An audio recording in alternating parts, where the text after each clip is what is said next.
The laughter started soft, just a breeze of amusement, like wind rustling through dead leaves.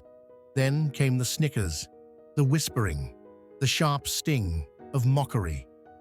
In the crowded waiting room of a military base visitor center, a woman sat alone, unnoticed by most, dismissed by many. Her hands clutched the hem of a faded green military jacket, worn thin with time. It draped over her like a forgotten memory, threadbare, aged, out of place. Across the room, two teenage recruits exchanged a look. One nudged the other and sneered, "She looks like she fished that out of a thrift store dumpster." The laughter that followed was too loud to be innocent. The woman didn't respond, but someone else did. A tall man in uniform, a highly decorated general, stopped mid-stride. His eyes locked on the back of her jacket, frozen. In that instant, everything changed. Her name was Elise Rowan. She was nearly 70 now. Most days, she spent in quiet solitude, tending to a small garden behind a modest rental near Fort Breenry. She kept to herself. She didn't speak of her past.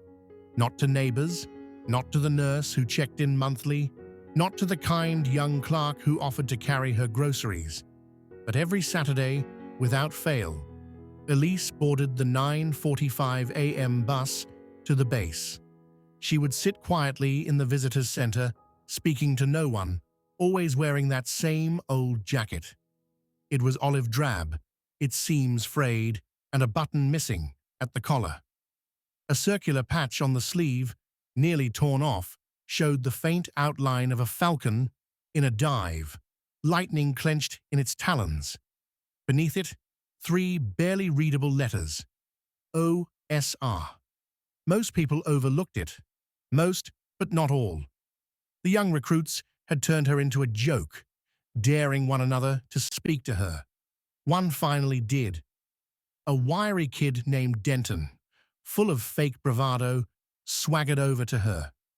"Ma'am," he said with a smirk, "this area's for military families and personnel only." She looked up calmly. "I know." Denton scoffed. "That jacket wouldn't even pass for charity."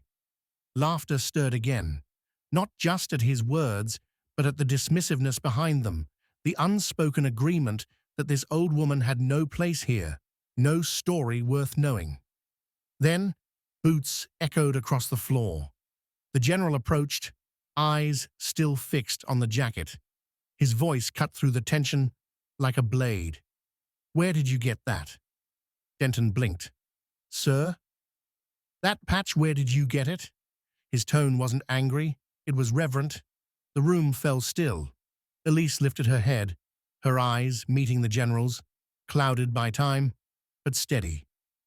"You were OSR?" he asked quietly. She nodded once. Just once. The general took a step back. This man who had led battalions, flown into war zones, commanded respect, looked shaken. "Everyone out," he ordered. Denton stammered, "But sir, now." The recruits scattered, silence swallowing the room. The general sat beside Elise, not as an officer, but as a soldier, in the presence of history. "They told us your unit didn't make it, that the OSR was lost in 79. Elise's voice was barely more than a whisper. "We weren't lost, we were buried." She told him what no one else had heard in decades, about Operation Silent Raptor, about being inserted deep behind enemy lines, about delivering vital intel that ended a siege, about her capture, 14 months in a prison camp, about being presumed dead, about coming home in silence, and being erased for the sake of secrecy. The jacket was all that remained. The general listened, tears gathering in his eyes. "Why didn't you come forward, Differ?" he asked. "I did," she said with a soft smile. "No one listened. So I stopped trying."